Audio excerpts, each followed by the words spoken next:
Salut tout le monde, c'est Hugo et aujourd'hui on est en tenue de sport parce que je vais vous montrer comment bien faire ces pompes. J'ai vu trop de gens les faire n'importe comment et moi je peux pas vous laisser faire ça. Du coup aujourd'hui on va voir comment bien faire ces pompes, les erreurs à éviter et surtout faire ces pompes de manière à ce qu'elles soient efficaces au niveau de la prise de masse. Vous vous demandez peut-être pourquoi je parle autant des pompes en ce moment, c'est tout simplement parce que déjà c'est mon point faible et ensuite j'ai un challenge sur Twitch. Je fais des lives pour un peu apprendre à connaître tout ce qui est en rapport avec le sport. Je fais aussi énormément de gaming avec des potes, j'ai une émission gaming et j'ai aussi certains lives sur le thème Hugo's Desk, donc de ma chaîne High Tech. Allez check tout ça et nous on se retrouve tout de suite dans la vidéo. Allez, c'est parti.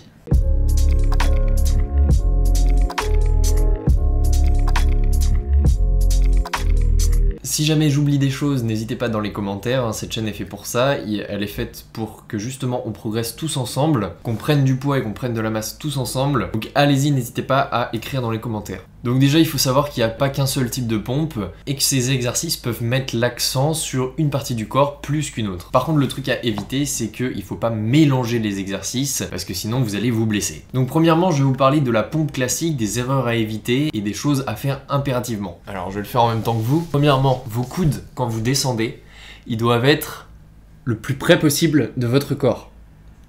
Ils doivent pas être comme ceci à 90 degrés. Ils doivent vraiment être près de votre corps. Ça sert à rien de faire une pompe avec les coudes à 90 degrés. Ça va vous blesser plus qu'autre chose. Ensuite, vous devez avoir un alignement cheville, bassin, épaule, tête qui soit correct. Il faut que tout soit aligné. Donc si je reprends ma pompe, vous voyez que tout est droit. Je vais le faire un petit peu de côté. Vous voyez ici, tout est droit. Et tout doit rester droit. C'est juste vos bras.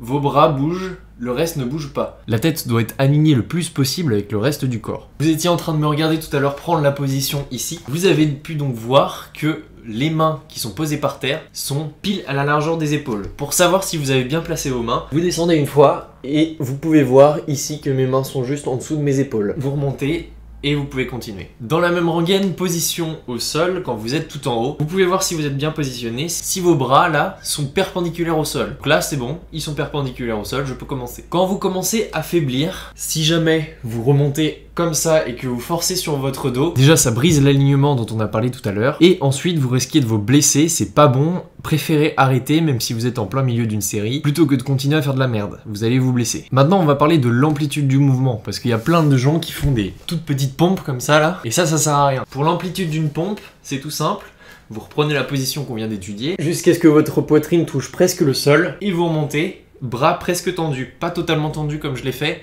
bras presque tendus, pour repartir ensuite.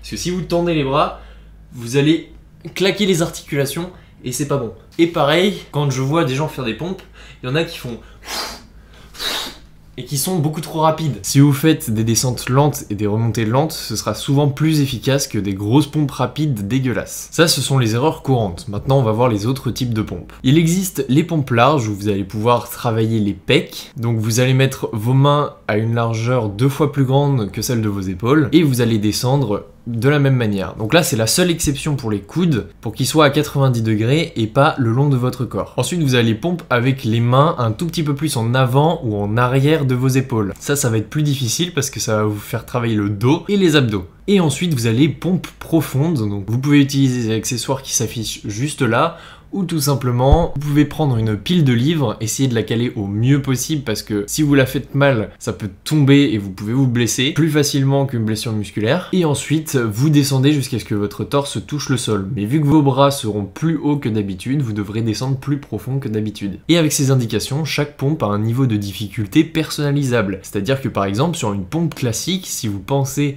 que vous êtes plus fort et que vous pouvez faire une pompe plus difficile, il suffit de surélever vos pieds. Je vais surélever mes pieds, bonne position, et je descends.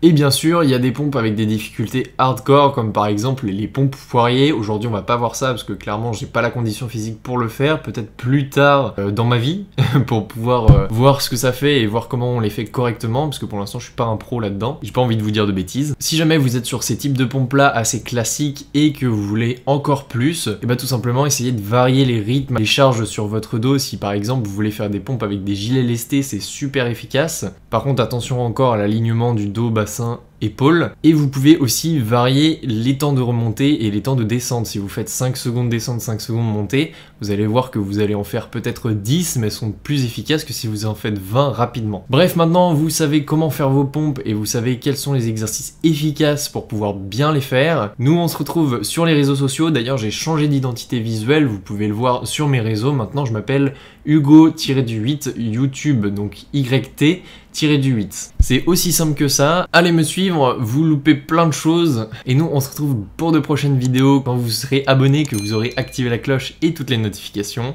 Salut tout le monde!